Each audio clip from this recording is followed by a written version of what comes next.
Welcome students, learn physics with a clear concept চ্যানেলে সকলকে স্বাগত। আজকে আমরা পড়ব বায়ুমণ্ডলে ওজোন স্তর, ওজোন লেয়ার ইন অ্যাটমসফিয়ার। তাহলে আমাদের বায়ুমণ্ডলে যে ওজোন স্তর আছে সেটার ব্যাপারে আমরা আজকে আলোচনা করব। এটা আলোচনা করার আগে আমরা ওজোন গ্যাস সম্পর্কিত কিছু তথ্য জেনে নিই। ওজোন গ্যাস, যার সংকেত O3, অর্থাৎ 3টি অক্সিজেন পরমাণু নিয়ে ওজোনের একটি অণু গঠিত হয়েছে। আবার বলি, 3টি অক্সিজেন পরমাণুর সমন্বয়ে ওজোনের একটা অণু তৈরি হয়। তার গঠনটা আমরা দেখে নিতে পারি। গঠনটা এরকম: এই একটা অক্সিজেন, এই একটা অক্সিজেন, এই একটা অক্সিজেন। এই 3টে অক্সিজেন একত্রিত হয়ে ওজোনের একটা অণু তৈরি করেছে। এখানে আমরা দেখতে পাচ্ছি এই ওজোন অণুতে একটা সিঙ্গেল বন্ড আছে, অর্থাৎ এক বন্ধন আছে, এবং একটা ডাবল বন্ড আছে, এবং অর্থাৎ একটি দ্বিবন্ধন আছে। তাহলে আমাদের ওজোনের একটা অণুতে একটা এক বন্ধন এবং একটা দ্বিবন্ধন অবস্থান করছে। বাইরে ডটগুলো আমরা ইলেকট্রনগুলোকে দেখিয়েছি। তাহলে অক্সিজেন, যে অক্সিজেন পরমাণু থেকে O3 তৈরি হচ্ছে, সেই অক্সিজেনের গঠন একটু দেখে নিই। অক্সিজেনের পারমাণবিক সংখ্যা 8, অর্থাৎ অক্সিজেন একটা পরমাণুর কেন্দ্রে 8টি প্রোটন আছে এবং বাইরের কক্ষপথে 8টি ইলেকট্রন আবর্তন করছে। তাহলে কেন্দ্রে আছে 8টি প্রোটন, বাইরে 8টি ইলেকট্রন আবর্তন করছে। তাহলে এই 8টি ইলেকট্রনের মধ্যে প্রথম কক্ষপথে 2টো ইলেকট্রন অবস্থান করছে, কারণ নিউক্লিয়াসের ঠিক পাশেই কক্ষপথ যেটা আছে, সব থেকে কাছের কক্ষপথ, ওখানে 2টো ইলেকট্রনই থাকতে পারে। এই কক্ষপথের ক্যাপাসিটি হচ্ছে 2, সেই জন্যে এখানে 2টো ইলেকট্রন আছে। বাকি যে 6টা ইলেকট্রন, সেটা দ্বিতীয় কক্ষপথে ঘুরছে, আর দ্বিতীয় কক্ষপথের ইলেকট্রন ক্যাপাসিটি হচ্ছে 8। যদি আমরা 1, 2 এইভাবে যদি কক্ষপথগুলোকে নিই, তাহলে 2n² ফর্মুলা দিয়ে আমরা কোন কক্ষপথে কটা ইলেকট্রন থাকবে এটা আমরা জেনে নিতে পারি। তাহলে অক্সিজেনের ক্ষেত্রে দেখলাম 8টা প্রোটন আছে কেন্দ্রে, 8টা ইলেকট্রন ঘুরছে বাইরের কক্ষপথে। তার মধ্যে 2টো ইলেকট্রন আছে প্রথম কক্ষপথে এবং বাকি 6টি ইলেকট্রন আছে দ্বিতীয় কক্ষপথে। তাহলে এই অক্সিজেন অণুগুলো একত্রিত হয়ে বায়ুমণ্ডলে একটা স্তর তৈরি করেছে। সেই স্তরটা কি আমরা বলবো ওজোন স্তর। তাহলে এই যে ওজোন স্তর, এটা কোথায় অবস্থান করবে আমরা একটু দেখে নেব। এখানে বায়ুমণ্ডলের স্ট্র্যাটোস্ফিয়ার স্তরে ওজোন স্তর অবস্থান করে। তাহলে বায়ুমণ্ডলের যে স্ট্র্যাটোস্ফিয়ার স্তর আছে, সেখানে এই ওজোন স্তরটা অবস্থান করছে। এটা একটু আমরা পরিষ্কারভাবে আমরা ধারণাটা করে নিই। আমরা জানি পৃথিবীকে ঘিরে রয়েছে একটা বিস্তৃত গ্যাসীয় আবরণ, যে গ্যাসীয় আবরণটাকে আমরা বলছি বায়ুমণ্ডল। তাহলে পৃথিবীর উপরে যে বিস্তৃত গ্যাসীয় আবরণ আছে সেটা হলো বায়ুমণ্ডল। সেই বায়ুমণ্ডলকে আমরা পরপর কতগুলো স্তরে ভাগ করেছি। যেমন এখানে আমরা দেখছি পৃথিবীর ঠিক কাছেই যে স্তরটা আছে সেটা হলো ট্রোপোস্ফিয়ার, তারপরে স্তরটা হলো স্ট্র্যাটোস্ফিয়ার, ঠিক তেমনি মেসোস্ফিয়ার, থার্মোস্ফিয়ার, এক্সোস্ফিয়ার, ম্যাগনেটোস্ফিয়ার, এই সব স্তরগুলো অবস্থান করছে। তাহলে এই স্তরগুলো আমি এখন ডিটেলসে আলোচনা করছি না, পরবর্তী ক্লাসে আমি বায়ুমণ্ডলের পুরো গঠনটা আলোচনা করব। এখন আমরা দেখি ওজোন স্তর কোথায় অবস্থান করছে। তাহলে পৃথিবীর পরের স্তর হলো ট্রোপোস্ফিয়ার, অর্থাৎ আমরা যেখানে বাস করি এটা হচ্ছে ট্রোপোস্ফিয়ার। ট্রোপোস্ফিয়ারের ঠিক উপরের স্তরটার নাম হচ্ছে স্ট্র্যাটোস্ফিয়ার।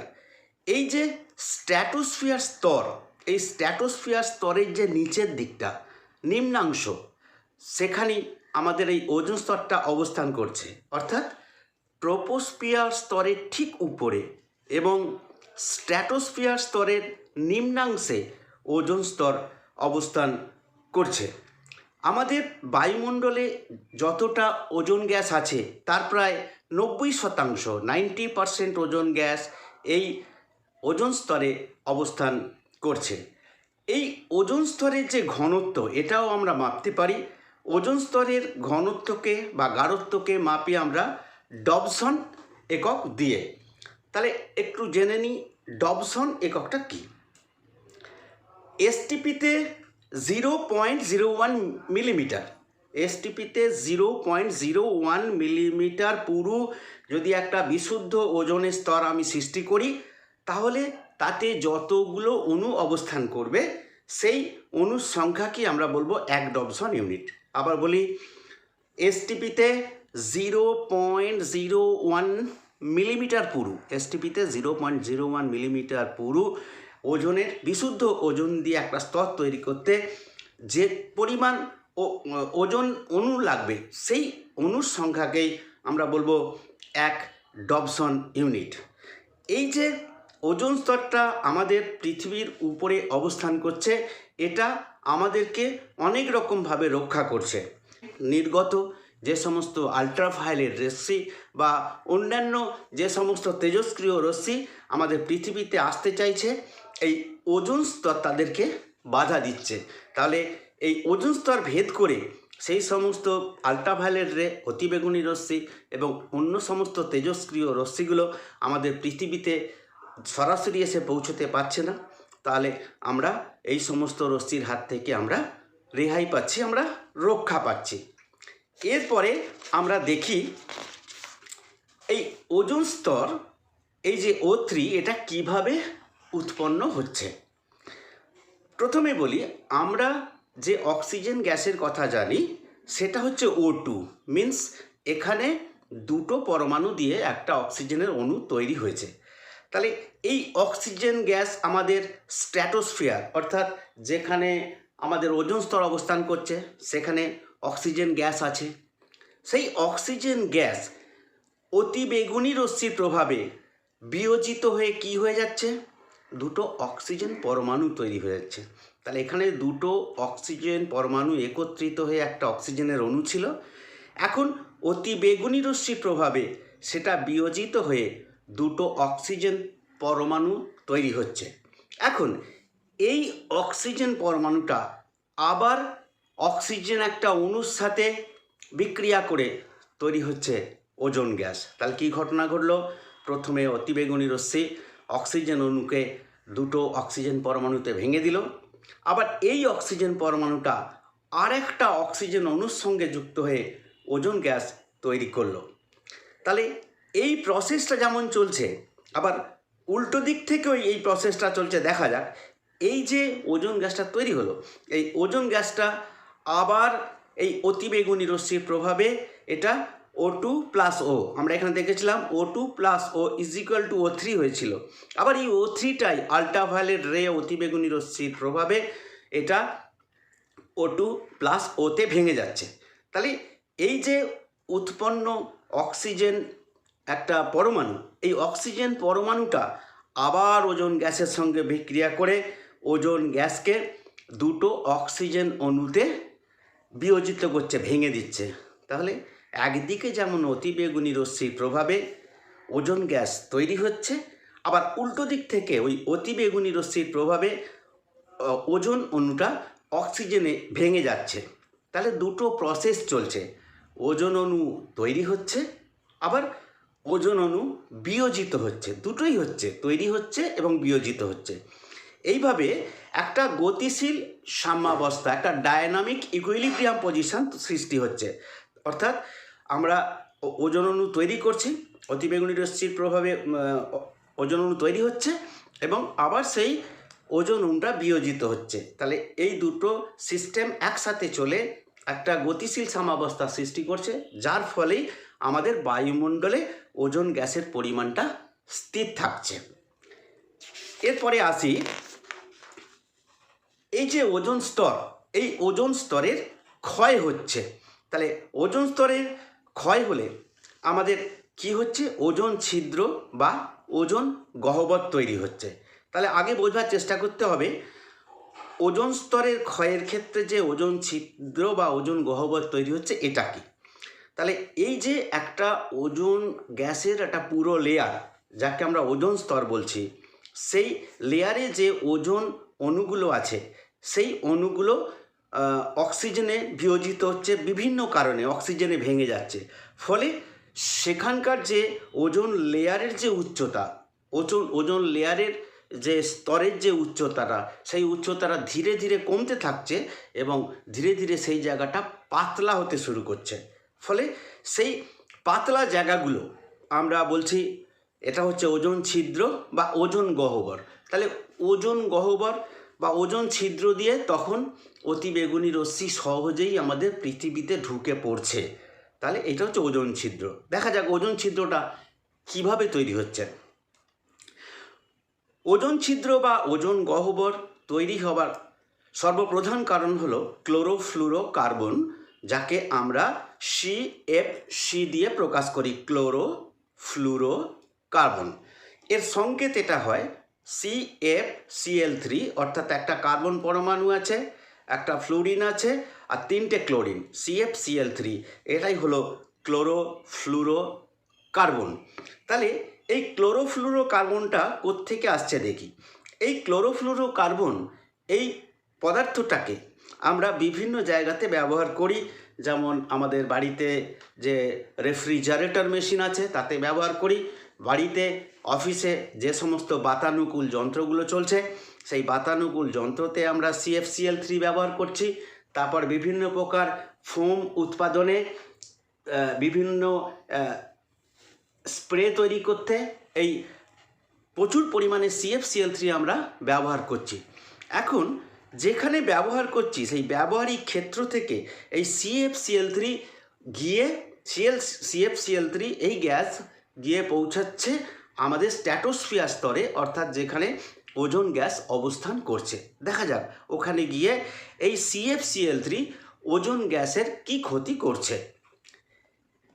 CFCl3 যেটা আমাদের ব্যবহৃত রেফ্রিজারেটর, আমাদের ব্যবহৃত বাতানুকূল যন্ত্র, স্প্রে তৈরি করছি আমরা, আরও বিভিন্ন প্লাস্টিক উৎপাদনে ব্যবহার করছি, এই সমস্ত জায়গা থেকে এই ক্লোরোফ্লুরোকার্বনটা আমাদের স্ট্র্যাটোস্ফিয়ার স্তরে এসে পৌঁছাচ্ছে। সেই স্ট্র্যাটোস্ফিয়ার স্তরে সূর্য থেকে আগত যে ইউভি রে, আল্ট্রাভায়োলেট রে, অতি বেগুনি রশ্মি, তার প্রভাবে এই ক্লোরোফ্লুরোকার্বন ভেঙে যাচ্ছে CFCl2 প্লাস সক্রিয় ক্লোরিন উৎপন্ন হচ্ছে। তাহলে ক্লোরোফ্লুরোকার্বনের সাথে আল্ট্রাভায়োলেট রে কী করছে, আল্ট্রাভায়োলেট রের প্রভাবে CFCl2 এবং সক্রিয় ক্লোরিন উৎপন্ন হচ্ছে। এইটা আমরা এখানে বোঝার চেষ্টা করি। এখানে আমরা দেখতে পাচ্ছি এটা একটা ক্লোরোফ্লুরোকার্বনের অণু, যেখানে একটা কার্বন পরমাণু আছে, একটা ফ্লুরিন পরমাণু আছে এবং 3টি ক্লোরিন পরমাণু দিয়ে এই ক্লোরোফ্লুরোকার্বনটা তৈরি হয়েছিল। এখন পরের স্টেপটা দেখতে পাচ্ছি, এখানে আল্ট্রাভায়োলেট রে আসতে আল্ট্রাভায়োলেট রে এই বন্ডটাকে ভেঙে দিচ্ছে। এখানে দেখতে পাচ্ছি আল্ট্রাভায়োলেট রে এই বন্ডটাকে ভেঙে দিয়ে ক্লোরিনকে আলাদা করে দিচ্ছে। তাহলে CFCl2 তৈরি হলো, আর এই যে সক্রিয় ক্লোরিন এটা বেরিয়ে গেল।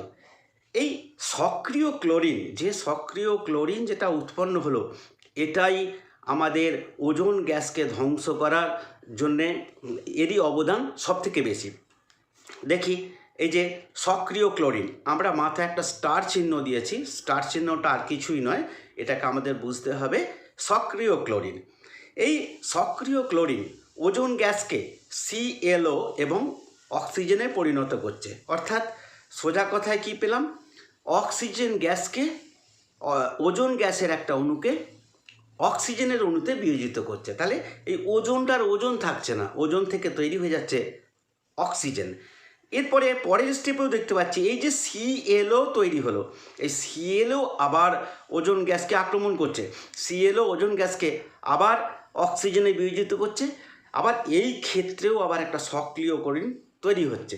তাহলে যে ClOটা তৈরি হলো, এই ClOটা আবার ওজোন গ্যাসের সঙ্গে বিক্রিয়া করে আমাদের অক্সিজেন অণু তৈরি হচ্ছে, আবার সক্রিয় ক্লোরিন তৈরি হচ্ছে। এই সক্রিয় ক্লোরিনটা আবার এই আগের মতো বিক্রিয়া শুরু করছে। ফলে এটা ক্রমাগত চলতে থাকছে এবং আমাদের ওজোন স্তর ক্ষয় হচ্ছে এবং সেখানে ওজোন ছিদ্র বা ওজোন গহ্বর তৈরি হচ্ছে। এরপরে আমরা দেখি এই ক্লোরোফ্লুরোকার্বন ছাড়া আর কে ওজোন স্তরকে নষ্ট করছে। বাতাসে উপস্থিত NO, nitric oxide, NO2, nitrogen dioxide ইত্যাদি এগুলো ওজোন স্তরকে ক্ষতি করছে, ওজোন স্তরের ক্ষতি সাধন করছে। তাহলে NO nitric oxide, NO2 nitrogen dioxide. এবার দেখি এই যে NO নাইট্রিক অক্সাইড এটার উৎস কি, এটা কোথা থেকে আসছে? NO গ্যাসের উৎস, নাইট্রিক অক্সাইড গ্যাস কোত্থেকে আসছে?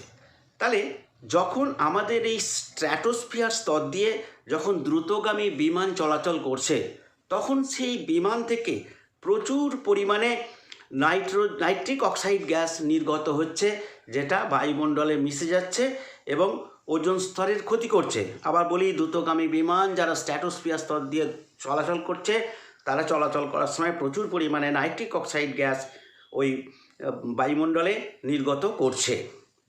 নাম্বার 2 নম্বর কারণ, যখন বজ্রপাত হয়, যখন থান্ডারবোল্ট হয়, তখন বজ্রপাতের সময় আমাদের বাতাসে আছে অক্সিজেন এবং নাইট্রোজেন।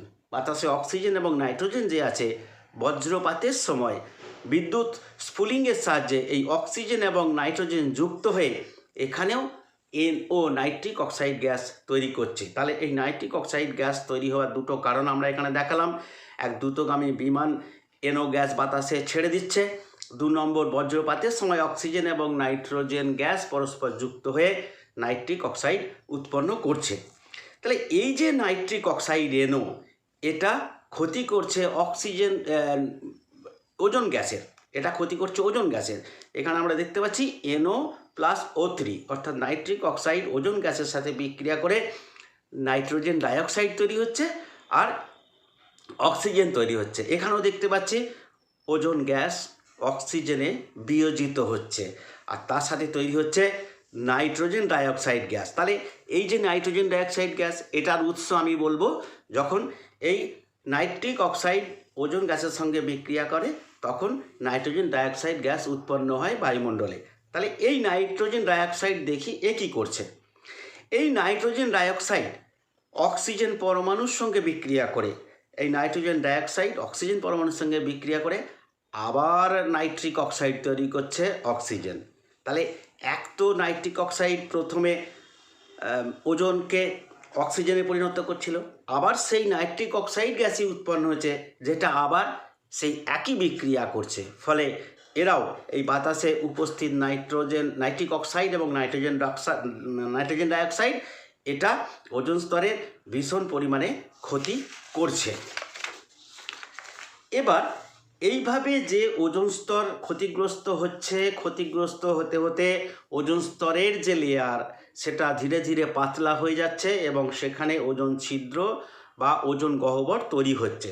তাহলে এই ওজোন ছিদ্র বা ওজোন গহ্বর তৈরি হলে দেখা যাক আমাদের কি অসুবিধা হচ্ছে, আমরা কি বিপদের সম্মুখীন হচ্ছি। ওজোন স্তর ধ্বংসের ক্ষতিকারক প্রভাব। তাহলে আমি আগে বলেছি যে এই ওজোন স্তর আমাদেরকে রক্ষা করছিল অতি বেগুনি রশ্মির হাত থেকে। সূর্য থেকে যে অতি বেগুনি রশ্মি বিকীর্ণ হয় সেই অতি বেগুনি রশ্মির হাত থেকে আমাদের রক্ষা করছে। আর যে সমস্ত তেজস্ক্রিয় রশ্মি তা থেকে নির্গত হয়ে আসছে সেই সমস্ত তেজস্ক্রিয় রশ্মির হাত থেকেও এই ওজোন স্তর আমাদের রক্ষা করছিল। এখন যখন এই ক্লোরোফ্লুরোকার্বন বলি না কেন, আমাদের এই বাতাসে নাইট্রিক অক্সাইড বলি না কেন, নাইট্রোজেন ডাইঅক্সাইড, এরা যখন এইভাবে ওজোন অণুগুলোকে ভেঙে অক্সিজেনে পরিণত করে দিচ্ছে, অর্থাৎ ওজোন স্তরটা ধীরে ধীরে পাতলা হয়ে যাচ্ছে, সূর্য থেকে এই অবস্থায় যে অতিবেগুনি রশ্মি সেটা সরাসরি আমাদের পৃথিবীতে প্রবেশ করছে। সূর্য থেকে আগত অতিবেগুনি রশ্মি এই ওজোন গহ্বরের মধ্য দিয়ে সরাসরি আমাদের পৃথিবীতে প্রবেশ করছে। তাহলে এর ফলে কি হচ্ছে আমরা দেখে নিই। পৃথিবী পৃষ্ঠের উষ্ণতা বৃদ্ধি পাচ্ছে, আমরা যেখানে বাস করছি এখানে গ্লোবাল ওয়ার্মিং হচ্ছে, পৃথিবী পৃষ্ঠ উত্তপ্ত হচ্ছে, উষ্ণতা বেড়ে যাচ্ছে। আর এই উষ্ণতা বাড়ার জন্যে মেরু অঞ্চলে যে বিপুল পরিমাণে বরফ জমে আছে সেই বিপুল পরিমাণ বরফ গলে যাচ্ছে। গলে কী হবে, সমুদ্রে জলতলকে বাড়িয়ে দেবে এবং যে সমস্ত নিচু অঞ্চল আছে সেই নিচু অঞ্চলগুলো জলপ্লাবিত হবে। পৃথিবীপৃষ্ঠের উষ্ণতা বাড়লেই মেরু অঞ্চলে বরফ গলবে, আর সেই বরফ গললেই সমুদ্রের জলতল বৃদ্ধি পাবে। সমুদ্রের জল বৃদ্ধি পেলেই যে সমস্ত নিচু এলাকা, সেই নিচু এলাকাগুলো জলপ্লাবিত হবে। মানুষের বা অন্যান্য প্রাণীর রোগ প্রতিরোধ ক্ষমতার হ্রাস পাবে, তাহলে আমরা রোগের সাথে সেইভাবে লড়াই করতে পারবো না। ত্বকের ক্যান্সার হতে পারে, তাহলে এখানে একটা পসিবিলিটি থাকছে, একটা সম্ভাবনা থাকছে আমাদের ত্বকের উপর সরাসরি যদি এই অতিবেগুনি রশ্মি পড়ে তাহলে আমাদের ত্বকের ক্যান্সার হতে পারে। চোখের কর্নিয়া ক্ষতিগ্রস্ত হতে পারে, তাহলে এই অতিবেগুনি রশ্মি যদি আমাদের চোখের উপর সরাসরি পড়ে তখন আমাদের চোখের কর্নিয়া ক্ষতিগ্রস্ত হয়। এবার আমরা যে শ্বাস প্রশ্বাস গ্রহণ করছি, সেই শ্বাস প্রশ্বাস গ্রহণ করার সময়ও যে ফুসফুসের মধ্যে যে আমরা বাতাসকে নিচ্ছি, এই ফুসফুসটাও কিন্তু ক্ষতিগ্রস্ত হতে পারে। এছাড়া ফাইটোপ্ল্যাঙ্কটন যে আছে, সমুদ্রের নিচে যে ফাইটোপ্ল্যাঙ্কটন আছে, এরা যে সালোক সংশ্লেষ করে, এদের সালোক সংশ্লেষ প্রক্রিয়া ব্যাহত হবে। ফলে ওই ফাইটোপ্ল্যাঙ্কটন, ওই উদ্ভিদগুলোর উৎপাদন ব্যাহত হবে। ফাইটোপ্ল্যাঙ্কটনের সালোক সংশ্লেষ প্রক্রিয়া ব্যাহত হবে, ফলে এখানে উৎপাদন কমে যাবে ফাইটোপ্ল্যাঙ্কটনের। আর যে সমস্ত জলজ প্রাণী এই ফাইটোপ্ল্যাঙ্কটনের উপর নির্ভর করে সমুদ্রে বেঁচে আছে, তারা কিন্তু বিপন্ন হবে। তারা যারা নির্ভর করছে এই ফাইটোপ্ল্যাঙ্কটনের উপর, তাদের অস্তিত্ব বিপন্ন হবে। ফলে জলের যে একটা বাস্তুতন্ত্র চলছিল, সেই বাস্তুতন্ত্রটাও নষ্ট হবে। ওকে, আমার ক্লাসটা শোনার জন্যে আমি সকলকে অনেক অনেক ধন্যবাদ জানাবো। আবার বলি, পরের অনুচ্ছেদে আমরা এই যে পৃথিবীর উপরে যে বায়ুমণ্ডল আছে তার বিভিন্ন স্তর সম্পর্কে আলোচনা করব। আজকে এই পর্যন্তই। সবাইকে অনেক অনেক ধন্যবাদ জানাই। Thank you to all once again. Thank you.